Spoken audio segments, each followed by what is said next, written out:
you. Well.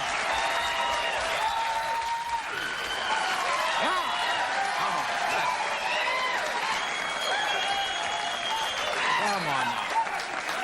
Ooh. You're so good, I'm not even going to charge you tonight. Excuse me. Yeah. Are you and Tommy going somewhere I just together? looked over there.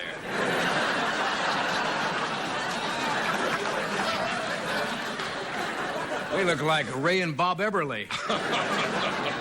Why didn't you check with me before the show? We could have found out what we're wearing. They told me there was only one outfit like that.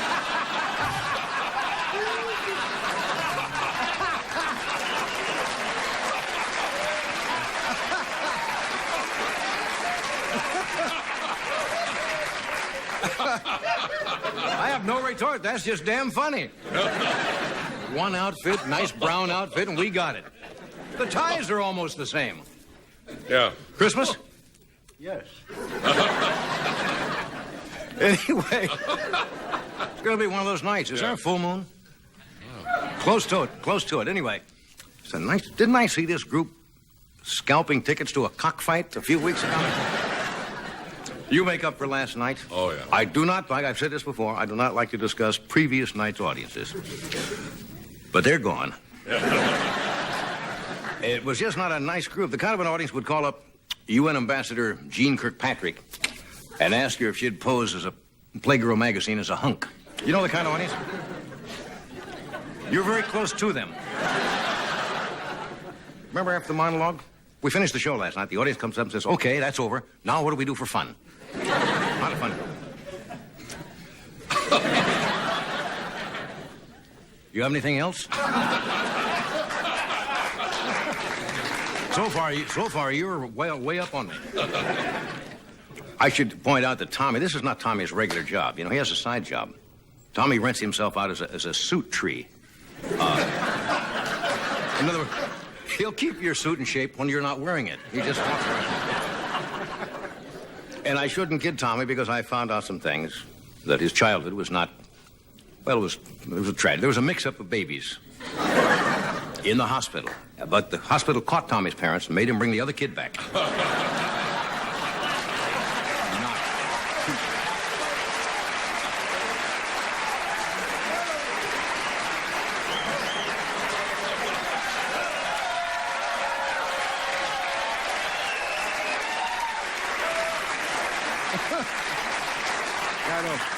Most of you, I suppose, are from out of town?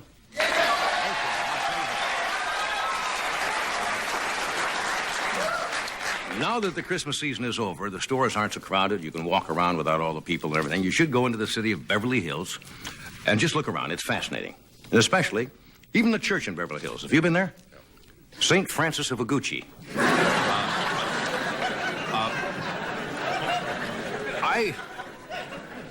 I worry about a church that has a section for video rentals. I don't know. It's a nice church, but a very a hip church. Instead of bingo, they play the silver screen edition of Trivial Pursuit. I mean, come on, let's face it. Communion wine is normal, right? Yeah. But a happy hour?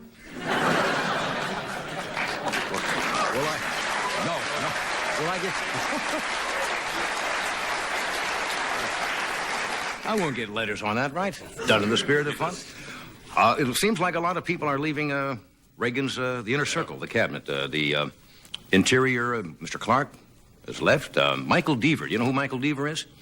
He is the deputy chief of staff and one of Reagan's closest friends, announced that he is leaving. But the reason is working conditions for Michael Deaver have been very difficult.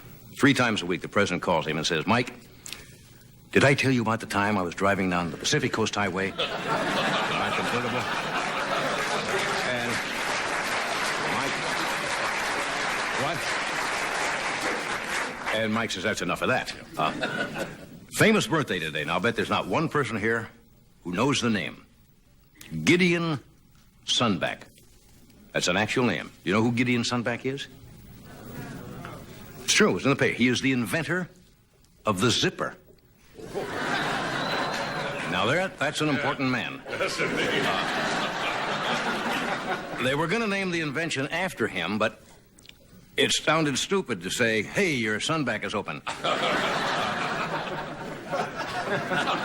the Gideon sunback. I mean, they invented the zipper. Now, when you think of it, the invention of the zipper was... The timing was perfect. Came as a great relief to mankind. It was a coincidence that beer was invented the...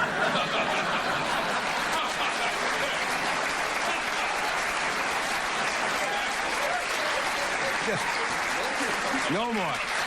Just a week before Gideon came up with the zipper, somebody invented beer. Anyway, when is your book coming out? I keep plugging Fred. Fred, our executive producer, is writing, in the process of writing his autobiography. It's a little down the road.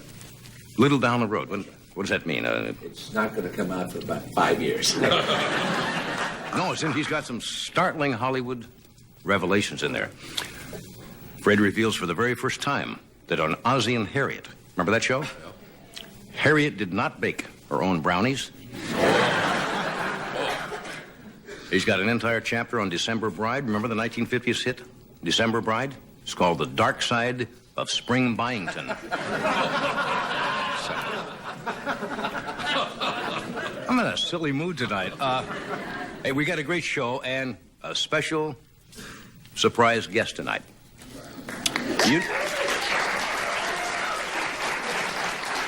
You know him as the Beverly Hills Cop.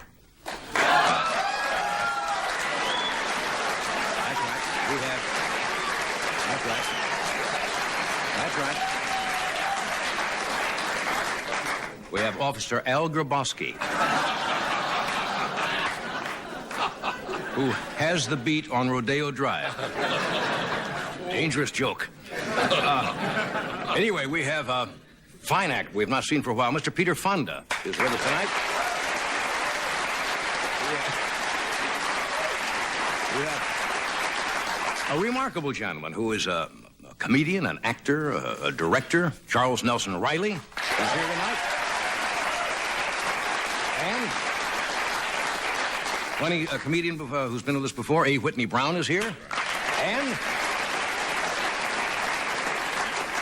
Tommy and I, later in the show, will model our other wardrobes for you. Anything else we have? That's it? Oh, we have another a consumer advocate coming up. Oh, really? Yeah. Well, isn't that exciting? Listen to them. What, we can see, hear the reaction of this crowd? Oh, anyway. Thank you for coming. We'll be back in just a second with all of those things.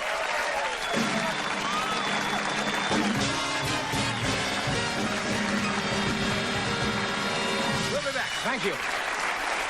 Oh, yeah.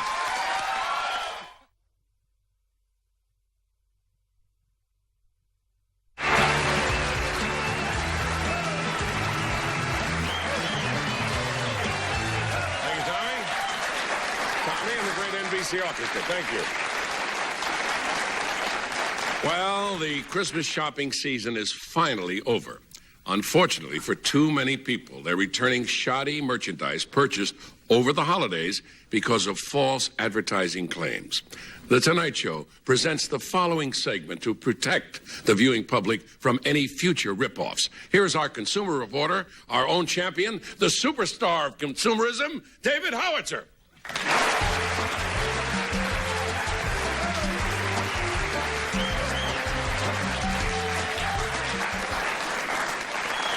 Thanks, friends. Thank you, friends. Good evening. I'm David Howitzer, and welcome to Consumer Supporter. If your TV's bad, call me. If your car's bad, call me. If your sex life is bad, don't call me. I've got my own problems. Before we start tonight, friends, it's the start of another year. So don't be a New Year's nerd. Don't be a moron in the marketplace. Remember, Shakespeare said it best when he said, all the world's a Kmart. Or words to that effect. Here's our first consumer tip of the week. Never buy lingerie from a man with a clothespin in his mouth. Now, friends,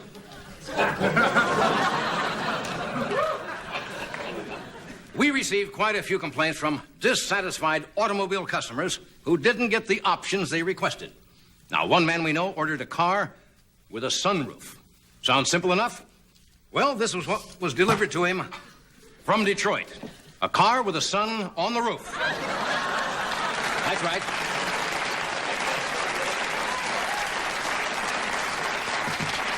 The dealer's 6-year-old boy, Jason. Read those labels. Remember, friends, a good thing to remember is to stick with name brands. For example, if you're purchasing a box of candy, buy Fanny Farmer. Never buy Farmer's Fanny.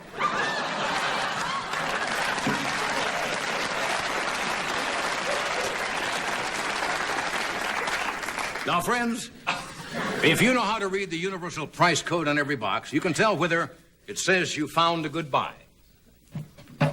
There's the universal price code, or you'll know if it's a good buy or if you got shafted.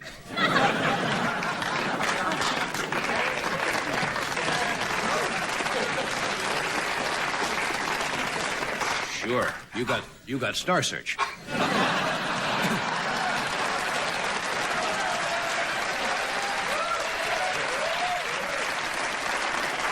I have one show. This is it. Don't forget, friends, you're a consumer of government services, too, and you do have rights. For example, if you're stopped by a traffic cop, you can ask to see his ID. You can ask to see his name tag. You can also ask to see his underwear. He'll be beaten unconscious, but you can ask to see it. Now, on the subject of health, here is a medical product I cannot. A medical product I cannot, in good conscience, endorse. The combination baby pacifier and corkscrew. Obviously too dangerous. Read those labels.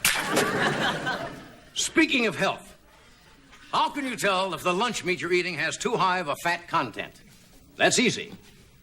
Take a slice, draw a face on it, and if the face reminds you of Tip O'Neill, it's too fat. Now, friends, remember, be suspicious of any company that sells you pets through the mail. Yes. One viewer forked over $300 for a guard dog. And this is what arrived in his mailbox. A Frankfurter wearing a badge. Another thing to remember, friends, is always carefully examine the merchandise. Sometimes a well-meaning manufacturer will mail you a shipment meant for another customer. For example, one of our viewers up in Walrus Tongue, Arizona, Mr. Chapped Lipschitz. That's right. Sent away for a pair of long johns. Now, they crossed up his order and sent him an item meant for Secretary of Defense Caspar Weinberger. Instead of thermal underwear, he received thermonuclear underwear.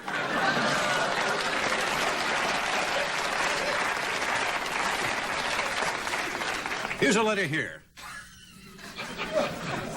From June Tuna of Blowhole, Montana. Dear Mr. Howitzer, until recently, my husband worked at the Coleco Company. Last month, he was buried alive under 2 tons of Cabbage Patch Kid foam rubber guts. To get over my depression following his death, I decided to use the insurance money to redecorate the den. I phoned a carpet company and sent them a check for $9,000 for an Oriental rug. Boy, did they see me coming. Well, boy, did they see you coming. She was right. This unscrupulous carpet company sent Mrs. Tuna an Oriental rug, a toupee made in Taiwan.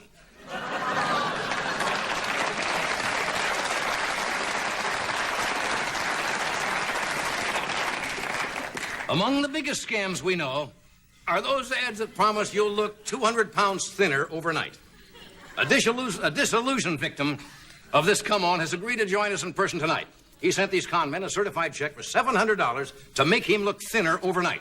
And wait till you see what he got in the mail. Will you welcome, please, Mario Humungo of Exeter, Ontario.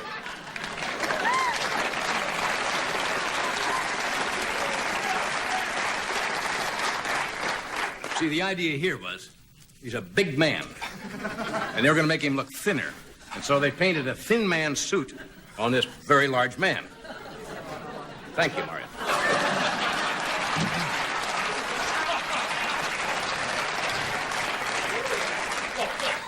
$200 for that outfit. Earlier, we were talking about Cabbage Patch Kids. I'm not giving up.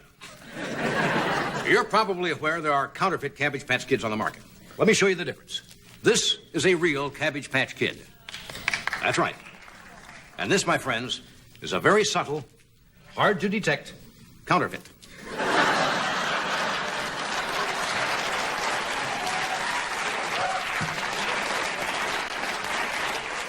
If you receive one of these, contact your local district attorney. They also tried to fake off, palm off. They also tried to palm off a larger version, a fake larger version of a Cabbage Patch Kid. And here is that fake larger version.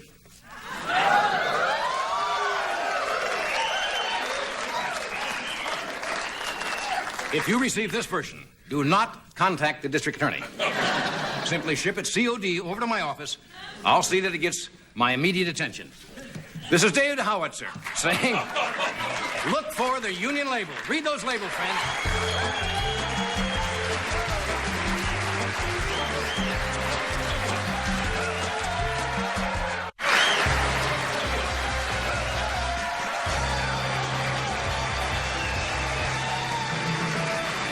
Thank you, Tom. We are back. Yeah. If you just joined us. Peter Fonda will be out later. Hey, Whitney Brown. My first guest, you all know, he has been a frequent visitor to our show. He's a very talented actor and director who is currently between jobs. Here, usually you say currently he's directing or he's acting in, but he currently, as they say, is at, I guess, at liberty in our business. He come out to plug that. That's right. Charles wants to come out and tell you where he's not working. Anyway, we hope 1985 will be a super year. Would you welcome Charles Nelson Reilly?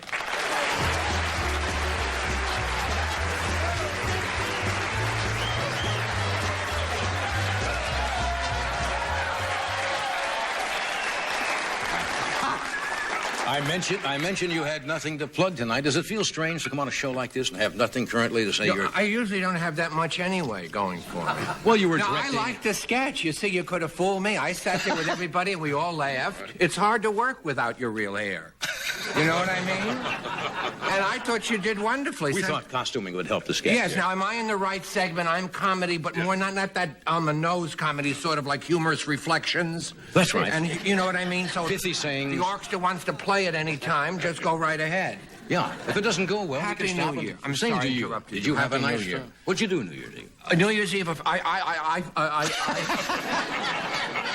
I thought it stopped that last. You know, I have a friend that owns a good restaurant, and so I always get a friend that owns a good restaurant, and so I went and he had a wonderful orchestra, and we went dancing. I danced with 3 women, which is rare for me. Why did you? You mean I all at the usually same dance time or with what? one, but I don't dance at all. I see. Well, good. You know what I mean? Do they have? Can I jump in here? Yes.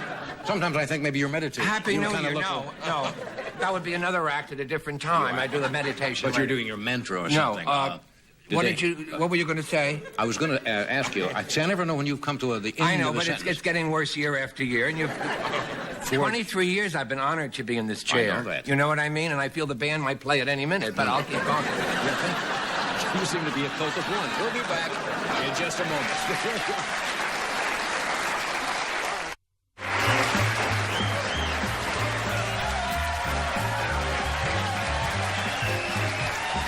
Thank you, Tommy. We're back. Peter Fonda will be out in a little while. Hey, Whitney Brown. And we are talking with Charles Nelson Reilly. I haven't seen you, well, since Christmas, of course. Did you Yes. get nice gifts? I got Did you a get anything you wanted? No, I didn't get anything I wanted. I got a strange group of gifts. Seeing I'm a director, I have a lot of friends, but I fight with a lot of friends when I work with them, so I get half as what I thought I would get, because that's what's difficult about being a director. You mean if you break up And then it has its good side, because you only have to give half of what you thought you'd give, you know what I mean? Yeah. So anyway, I Remember when you were a kid and you'd break up with your girl before Christmas or your... And then you didn't have to? Yeah. Yeah. Pretty cheap trick. Yeah. So anyway, I got a vacuum cleaner. You know what I mean? A vacuum cleaner for my boat, because I always take the vacuum cleaner from home. So I got a vacuum cleaner. I got a stove. What did you use before? A vacuum cleaner from the house. And it looks silly to a rugged You mean a tall stove guy. for the boat? Yeah, just for the boat. And then I got a stove, and I got a cover for the stove, and a spice rack, and I felt like a bride. You know what I mean? I mean, what's wrong with a brown outfit? No I thought linens or anything like that? Nothing like that. Yeah. And so it was kind of... But anyway...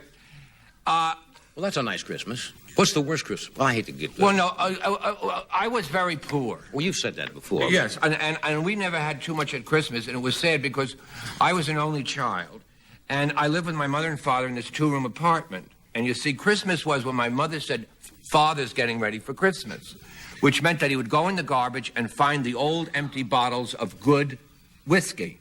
Empties. Yes. You see what I mean? Then he would come home and he would fill them. You know what I mean? So that when the people came... Fill them with what? With 88 cents worth of the cheap stuff. You see what I'm saying? So we had all these big bottles on the bridge table and an inch in the bottom of the cheap stuff, so that we could feel like we belonged.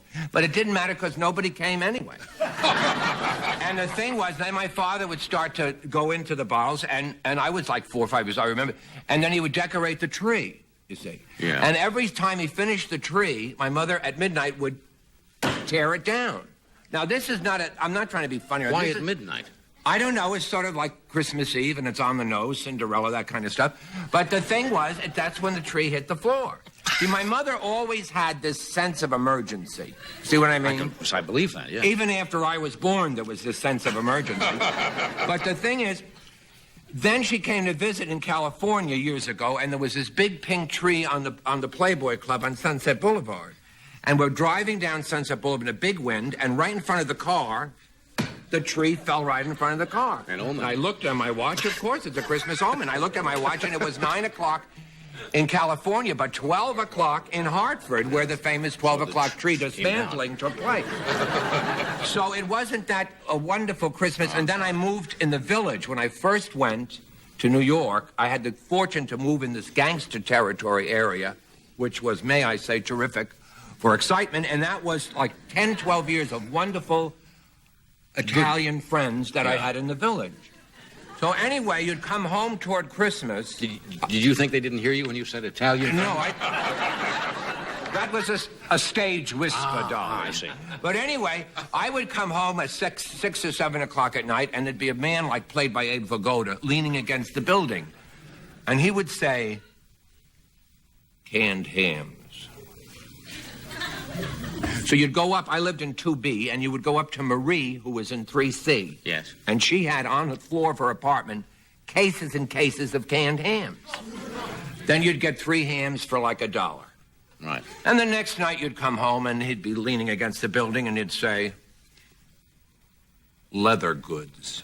A better day. So you'd go up to Marie.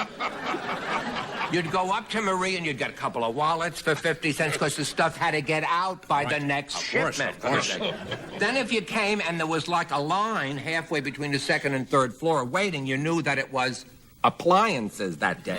You see, so you'd get your, get some stuff good. But that was a wonderful Christmas feeling, because friends wouldn't go shopping. They'd just come down with me, and then it'd either be a ham or a bologna, or you might get an Italian sweater. You never know. You never knew about it, but it was a good fun. day. Yeah. Then one of the Christmases, is it still time? Time for what? I don't know. No, you can go right ahead. One of the Christmases I remember was when my first Christmas I was on the stage. How old were you? 14. Right. What happened was, I was 16. No, I was 14. But I hate people that write biographies that said when I was 7 years old, I wore the red sweater. How can they remember? I was 14, but I was tall, but I was working as an usher because I lied. I said I was 16. So that would make you actually 14. So I was in the second balcony ushering because they didn't want to put me right on the main floor. You know what I mean? Sure. I wasn't that strange either. I don't understand, but I was in the second floor ushering, and it was the Black Hills Passion Play. Very famous. It was very famous. A man played Christ for decades named Joseph Mayer. And they were coming through Hartford to do their Passion Play, and it was Christmas, and I was ushering in the balcony, and it was a terrible storm, and the company manager came flying back to the head usher and said, 2 of the men in the company are ill. Is there anyone who is a young actor that works here or anyone wants to be an actor? Is there anyone that has any flair? You know what I mean? Well, I was up in the balcony ushering, so I had flair. That's flairable enough. You know what I mean? I couldn't do sports because I couldn't see the ball, but I could get the patrons in the seats. So anyway, they took me backstage because you know why they have to have 12 men in the Passion Play? Disciples? Very good. But not only that, they do one of the big scenes which would have torn anyone's heart out, the other ushers said, was The Last Supper. Yes. You see, you got to have them, and I was the one on the end. So anyway, I came with my suit backstage. I took off my glasses, put on a wig. I had my own hair. It was beautiful. They put a wig on, and then they put a donkey in my hand with a cord and sandals and a toga, and I couldn't see anything. So they said, just wait until the crucifixion scene, and then you'll go on. So, okay, fine. Now, the other usher that was chosen was my friend Schwartzy, because he was tall, and he had a flair, too. A lot of the ushers had flair. Yes, I'm beginning to pick up on that. So anyway, it's always coming. So anyway, I was standing like this, couldn't see, and I had a palm leaf in this hand, and the donkey cord with the donkey who smelled worse than the sandals, and the toga, and I was 14, lying that I was 16, going to make my entrance. Right. And the woman said, just go out with the others, and when they yell, crucify him, just yell, crucify him. So I went, crucify him, crucify him. And then he was on the cross, this wonderful actor, and the effects, the lightning and the thunder. I was petrified. It was so real, because I couldn't see, so it made it look better. You know what I mean? If I could see. And I seen it, so everyone's screaming, crucify him, and I was screaming, Schwartzy! Schwartzy! So they said after I took my toga off, I put the glasses on. Yeah. I want to see the band. Yeah. So, after they took my toga off and the wig off and everything else off and the donkey away, they said to me, you don't have to do it tonight. You see what I'm saying? Yes. But it wasn't that good a debut, but it was at least... Sounds fascinating, though. Those were how the Christmases went, Johnny. Gives you an idea. I just wanted a brown outfit one day with a rep silk tie, but maybe tomorrow. Yeah, I suppose so. We'll take a break. We'll be right back. My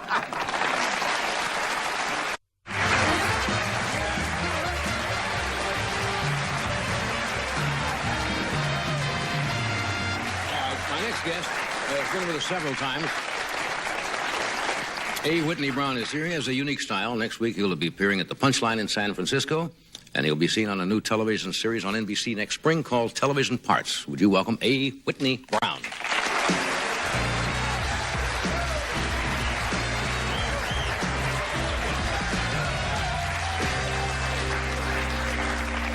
Well, Happy New Year, everyone. Welcome to 1985. Another thrilling trip around the sun. I hate to see 1984 go, though. It was so exciting. The Cubs almost won the pennant last year. Well, I'm glad they didn't, though, because that's one of the signs of the apocalypse. It's written in the Bible, ye shall know the end is nigh when the small bears from the windy place take the flag. But we were at peace the whole year, more or less, in this country, and that's great. I guess nobody wants to mess with us anymore since we put our foot down in Grenada. Maybe it didn't take a lot of strategy to knock over a fruit stand with 2 aircraft carriers, but it's the thought that counts. And it started a wave of patriotism that's gripped this land like a pit bull on a chuck roast.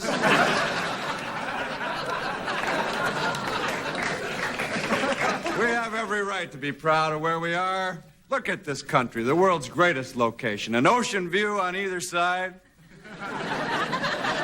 To our north, Canada, in case we ever run out of natural resources. To our south, Mexico, in case we ever run out of people that'll work for 10 cents an hour. It's the kind of place you could kick back, raise a few families. Personal vision of the American dream.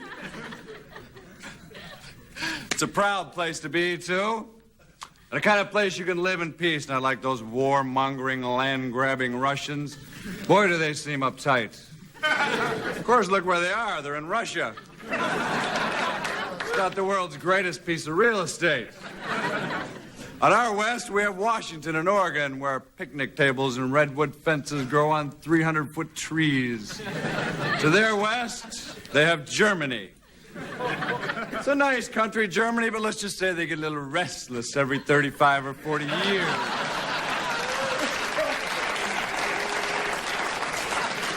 To our south, we have Florida. To the south of the Soviet Union, China. That doesn't make you a little paranoid over 1 billion nearsighted drivers ready to race over, gridlock the traffic for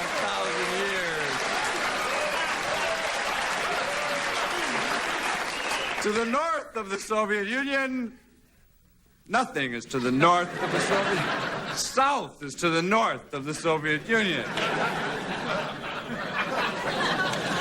And if at times the Russians seem a little edgy, perhaps it's because they share the same landmass with India. That would keep me up late at night imagining what 750 million ravenous vegetarians could do to your potato patch. Never got the mood for a late night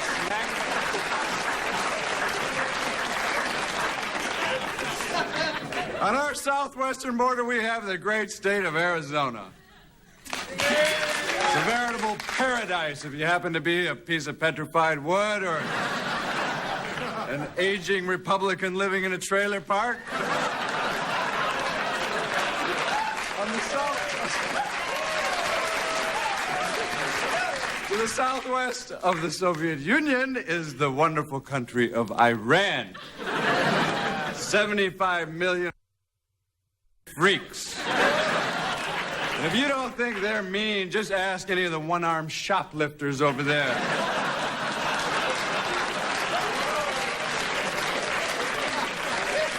And on top of that, the Russians are now up to their furry little hats in Afghanistan. That was a brilliant military move. Some genius in the Politburo decided they need a little more barren territory.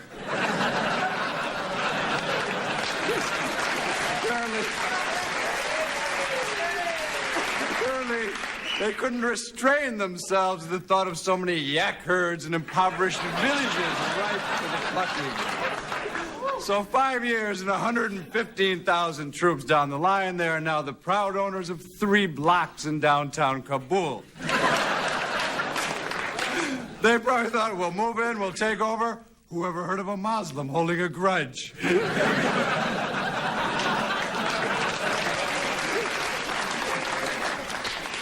Economically, the Russians have been hurting ever since the bottom dropped out of the tundra moss market. Their leading export is cultural talent. Everyone defects from the Soviet Union. And who defects to the Soviet Union? British homosexual spies.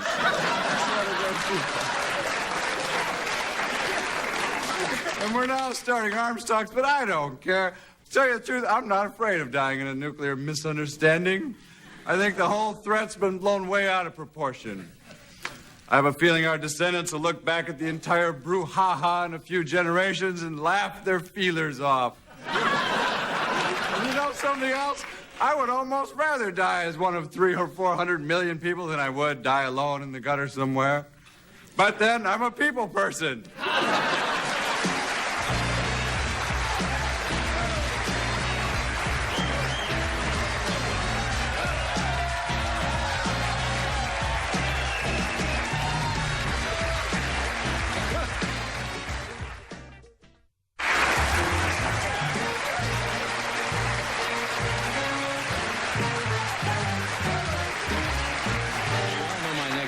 Peter Fonda has made 30 films, and he's currently starring in the NBC television world premiere movie, A Reason to Live, which will be on Monday, January the 7th, from 9 to 11 p.m. Would you welcome, please, Peter Fonda?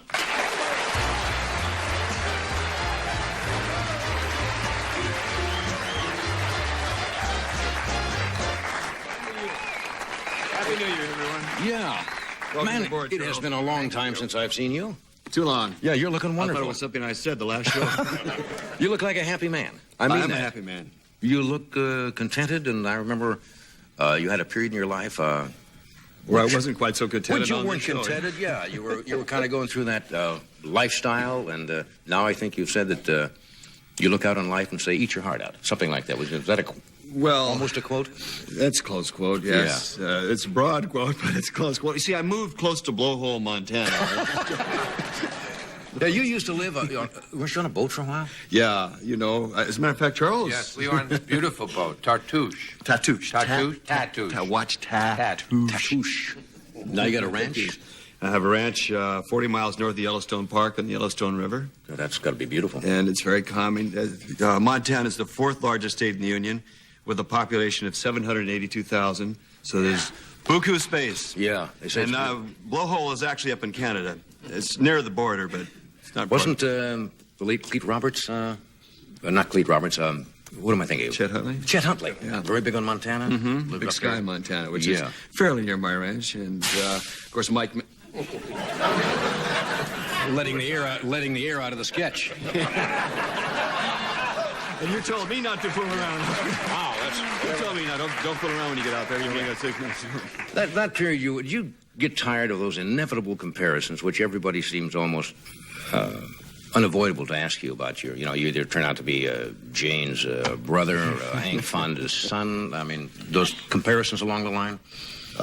Yeah, well, they're bound to happen. I mean, everyone has a father and a mother. Yeah. So biologically speaking, I'm Henry Fonda's son. That's no problem. I'm proud of that. Yeah. It's just not my identity. That's true. Everybody's got to have their own.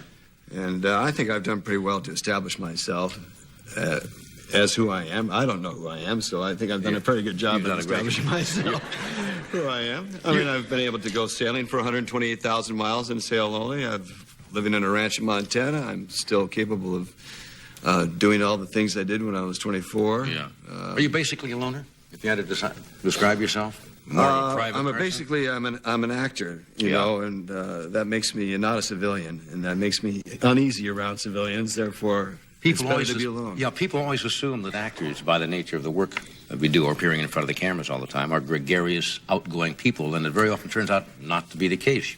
You do your work, and you kind of retreat back to what you're comfortable with. That's right. That's right. However, I was able to have some very nice places to retreat. Going to Montana, going to the boat. And when I was a youngster, growing up, and not knowing that there was a problem being Henry Fonda's son, I got to go to some interesting spots in the world. Christmas in Detroit's great.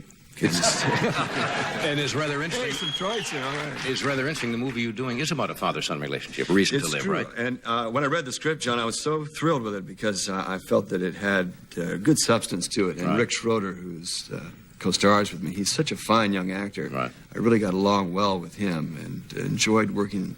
It was perhaps one of the most fun I had since maybe The Hired Hand, which was back in 1970. Did it parallel in any respect your relationship?